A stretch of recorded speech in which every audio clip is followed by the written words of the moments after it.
Sir ఇప్పుడు in case KCR గారు ఈ వీడియో చూసుకొని ఓకే ఆయన తెలుసుకోను కానీ మిమ్మల్ని పిలిస్తే మీరు ఫస్ట్ పోయి ఆయన అడిగే క్వశ్చన్ ఏంటి సార్? మీలో మార్పు రావాలి సార్ అని చెప్తాం అంతే.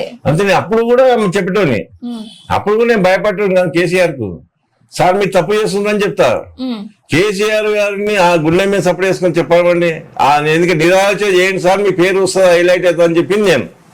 ఆయన చెప్పండి ఇప్పుడు ఆ స్థాయికి వెళ్ళిపోయింది కనుక ఆయన చెప్పాడు కానీ నేను ఏదైతే ఆయనకి ఇచ్చిన అడ్వైజ్ వల్ల నిరాశ అదే కేటీఆర్ నిజాం హాస్పిటల్లో ఆడుకొని మీ అడ్వైజ్ వల్ల పాప చనిపోవడానికి ఆస్కారం అవుతున్నాడు అని చెప్పి నన్ను కోపమైండారు కేటీఆర్ గారు.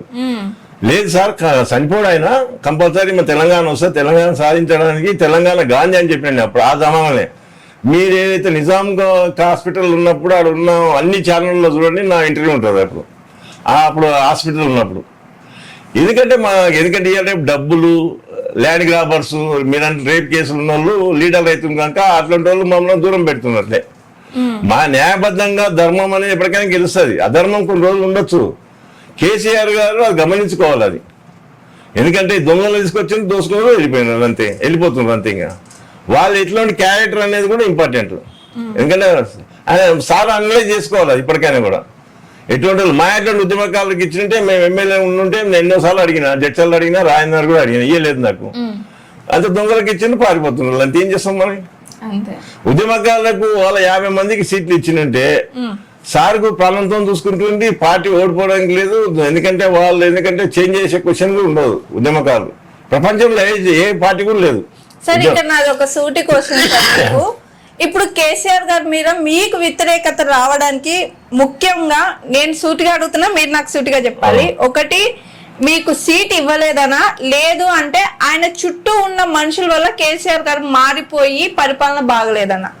ఎందుకంటే ఇప్పుడు నాకు సీట్ ఇవ్వలేదు అనేది మన ప్రతి ఒక్కరి అక్కమ్మ. ఎందుకంటే నీ రైట్ ఉంది, ఎందుకంటే అడుగుతాము ఇవ్వలేదు ఓకే అనుకున్నా కంటిన్యూ ఉంటున్నా. నేను 2001 నుంచి కూడా టికెట్ అడుగుతున్నా. మమ్మల్ని అకామిడేషన్ చేయడానికి కూడా మస్తున్నాయి, చైర్మన్ ఉండే, మెంబర్స్ ఉండే, ఎన్నే ఉండే.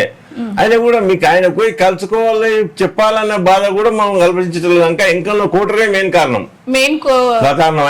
ఆయన చుట్టుపక్కల ఉన్న మనుషులు అనమాట. వాళ్ళు ఎందుకంటే కరప్షన్ కి ఎగబడి, ఎందుకంటే ఎవరిని కూడా గమనిస్తే మళ్ళీ మాకు పనులు కావాలన్నట్లు వాళ్ళందరూ కూడా చేసి ఆ కోటరీ అంతా కూడా మిస్గైడ్ చేసి సార్ను ఎందుకంటే ఈ స్థాయికి తెచ్చింది వాళ్ళు. సార్ ఇప్పుడు ఒక ముఖ్యమంత్రి అనే పొజిషన్ లో ఉన్నారు. ఎందుకంటే మీరు అన్నారు చుట్టుపక్కల ఉన్న వాళ్ళ కారణం వల్లే అన్నారు కదా.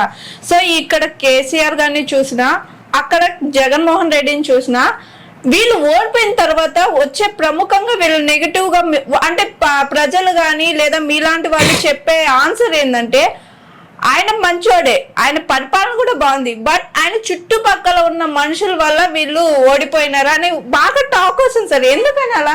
ఎందుకంటే అమ్మా నువ్వు కష్టపడ్డావు, వాళ్ళ మీ ప్రొపరేటర్ పెద్ద స్థాయికి పోయింది అనుకోండి. ఇంత కష్టపడి మీరు ఛానల్ డెవలప్ చేసినాక మేము కలవనీయకుండా పక్క నుంచి రిఫ్యూజ్ చేసినట్లయితే మీకు ఎంత బాధ ఉంటుంది? మేము 2001 నుంచి రాత్రి పోయి మేము బెయిల్ ఇప్పించినని ఏ అడ్వకేట్ కూడా రాలేదు. మీరు చూడండి, విజయశాంతి కానీ, కేటీఆర్ గారు కానీ, కవితను కానీ అరేంజ్ చేసినప్పుడు రాత్రిపూట 3 గంటల 4 గంటల రాత్రి కూడా ఉండేది. రామన్న పో అంటే ఉరుకుతాను మేము. అప్పుడున్న మీ ఏవైతే ఛానల్స్ ఉండవు చూడండి, నా ఫోటోలు ఉంటాయి కదా. విజయశాంతిని కూడా అరేంజ్ చేస్తే రాత్రి పోయినా పార్టీలు ఉన్నప్పుడు. ఎందుకంటే అప్పుడు చేసిన దుర్మార్గానికి ఏ రాత్రి అయినా కూడా 2 గంటల రాత్రి 3 గంటల రాత్రి నేను పోలీసుని పోయి ఇప్పించుకొని వచ్చిన పరిస్థితులు ఉన్నాయి. చాలా మంది ఉద్యమకాలను అడగండి. ఎందుకంటే ఇప్పుడు అంటే వాళ్ళు డబ్బున్న వాళ్ళని చూసుకొని ఢిల్లీ నుంచి అడ్వకేట్లను తెచ్చుకుంటున్నారు కానీ ఆ ఢిల్లీ నుంచి అప్పుడు పెట్టుకున్న పరిస్థితి కూడా కేసీఆర్ దగ్గర లేకుండే అప్పుడు. ఎందుకన్నా కానీ అందుకు అని చెప్పేసి పాత ఫ్రెండ్షిప్ అనేది చాలా ఇంపార్టెంట్. మీకు నేను ఒక ప్రాణం ఇచ్చేటోని ఉద్యమకాలు ఉన్నప్పుడు నాయటువంటి వాళ్ళు చాలా మంది ఉన్నారు కేసీఆర్ అంటే అభిమానంతో. కేసీఆర్ వాళ్ళ తెలంగాణ రావాలని కోరుకుంటే చాలా మంది ఉన్నారు. వాళ్ళందరినీ పిలుచుకొని వాళ్ళ అపాయింట్మెంట్ అడిగినప్పుడు ఉద్యమకాలకు ఫస్ట్ చేయాలని చెప్పేసి వాళ్ళ అధికారి ఉన్నాడు, సీఎం కనుక వాళ్ళని కొత్తగా కలిసే ఆ పరిస్థితి ఉండదు కనుక వాళ్ళు కనీసం వాళ్ళ 9 to 10 మార్నింగ్ ఏదో టైంలో వీక్లో ఒకసారి పెట్టుకుని ఉంటే ఈ కేసీఆర్కి పరిస్థితి వచ్చేది లేకుండా ప్రజల లోపల ఇప్పటికైనా కేసీఆర్కి ఉంది. ఉద్యమకాలందరినీ పిలుచుకొని ఒక మీటింగ్ పెట్టుకుంటే ఆయన ఎంబడి ఎవరైతే కష్టపడారో వాళ్ళందరూ పిలుచుకొని ఉంటే ఇప్పటికైనా కూడా సార్కు మంచి సపోర్ట్ ఇస్తాము, మంచిగా కూడా గెలిపించుకోవడానికి ఆస్కారం ఉంటుంది అనమాట.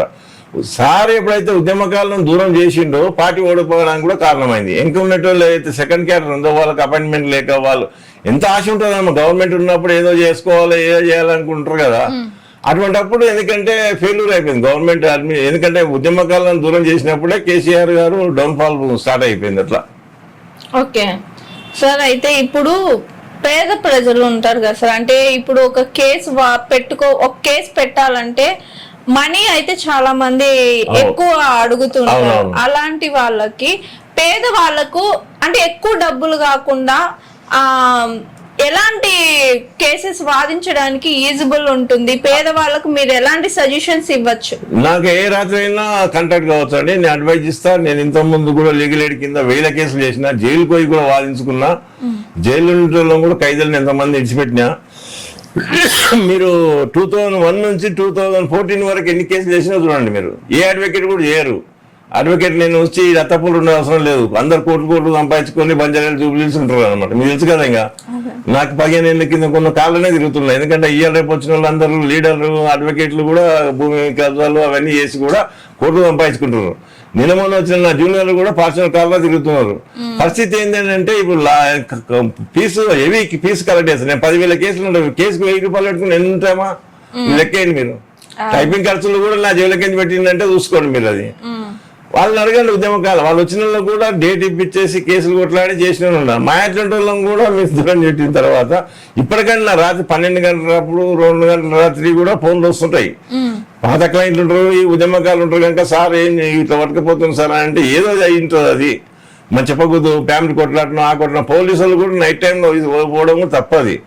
కొద్దిగా నేను పబ్లిక్ ప్రాసిక్యూటర్ చేసినాక కొంచెం ఫోన్ చేస్తే రిప్లై ఇస్తారు సార్, కొంచెం మీరు వాళ్ళ భయం ఉంటుంది అన్నందుకు కొంచెం చేస్తుంటా, న్యాయం కూడా చేస్తుంటా. నాకేమైనా కోర్ట్ అవర్స్ లో చేయకూడదమ్మా, 10:30 to 5 చేయకూడదు. 5 తర్వాత కానీ ఉదయం 10:30 బిఫోర్ చేస్తే కూడా వాళ్ళకు నేను తీసుకొని కన్సల్ట్ కోర్టు అక్కడ ఉంటే పోయి కలుసుకొని మాట్లాడుకోండి, కేసు వేసుకోవాలని కూడా చెప్తుంటారు. రోజు 100 ఫోన్లు వస్తుంటాయి. అట్లా కోర్ట్ అవర్స్ అంటే మేము ఫోన్ సైలెంట్ ఉంటుంది కనుక ఫోన్ ఎత్తలేము, చేయలేము, మాట్లాడలేము. 5 తర్వాత చేయమనండి, ఎవరున్నా కూడా నేను న్యాయం చేస్తాను. ఓకే సార్, మీరు ఇప్పటికి 10,000 కేసులు పైనే వాదించానని అన్నారు. బట్ ఎవరికైనా మనుషులు అన్నాక ఎవరికైనా ఒక బ్యాడ్ సెన్స్ అనేది ఒకటి ఉంటుంది. అదే ఇది దారుణం, ఈ కేసు ఇంత దారుణంగా ఉందా అని మనకే బాగా ఫీలింగ్ వస్తుంది సార్. అలా మీకు బాగా కలిసి వేసి ఫీలింగ్ వచ్చిన కేసు ఏమైనా ఉందా సార్? దాంట్లో ఒకటి చెప్పారా సార్? అది చాలా ఉన్నాయి. కొన్ని మనమంగం కేసుల్లో కొంతమంది శిక్ష పడ్డది. పాపం చిన్న మీరు అన్నట్లు 6 years 12 years పాపలను కూడా చేసినప్పుడు ఇంకా పరిస్థితి ప్రవేశం కనుక చేయవలసి వచ్చింది. బాధ అనిపించింది నాకు కూడా. ఎందుకంటే వీడి మూర్ఖుడు ఎంతగానం చేసింది ఎందుకని. మేము కొన్ని కేసులో కూడా రిపీట్ చేసిన అటువంటి కేసులో కూడా. ఒకవేళ మా రేప్ కేసుల్లో ఎక్కువ మటుకు నేను తీసుకోను. ఒకవేళ మీరు అన్నట్లు తప్పుడు కేసు పెట్టినట్లుంటే వాళ్ళ మీద కేసు ఉంటారు. రేప్ కేసులలో నేను ఎక్కువ వాదించాను. ఎందుకంటే నేను పబ్లిక్ ప్రాసిక్యూటర్ పాపం న్యాయం జరిగిన మహిళలకు జరిగినప్పుడు ఉంటే వాళ్ళ అమ్మాయికి ఇట్లా రేప్ అయితే మీరు అమ్మాయిలతో కాంప్రమైజ్ కాండి, ఏమైనా కంపెన్సేషన్ ఇవ్వండి, సెటిల్మెంట్ చేసుకునే కూడా ఉన్నాయి. ఎంతమంది వచ్చినా కూడా నాకు బాధ అనిపించి నేను చాలా కేసుల్లో చేయను అవి. ఎందుకంటే అందుకోని చెప్పేసి నా సెంటిమెంట్ అన్నమాట. అందుకని చెప్పేసి రేప్ కేసులు అనేది తక్కువ చేస్తాను నేను. నేను పబ్లిక్ ప్రాసిక్యూటర్ ఉన్న కనుక హైకోర్టులో పోలీసు తరఫున వాదించాలనుకున్నా వాదించిన కనుక వాదించేటప్పుడు కూడా నాకు చాలా బాధ అనిపించేది. వీళ్ళ శిక్ష పడాలని కూడా అనుకుంటాను. అట్లా కేసులు చాలా ఉన్నాయి, 1000 కేసులు ఉన్నాయి అట్లా. అని బయట చెప్పకూడదు.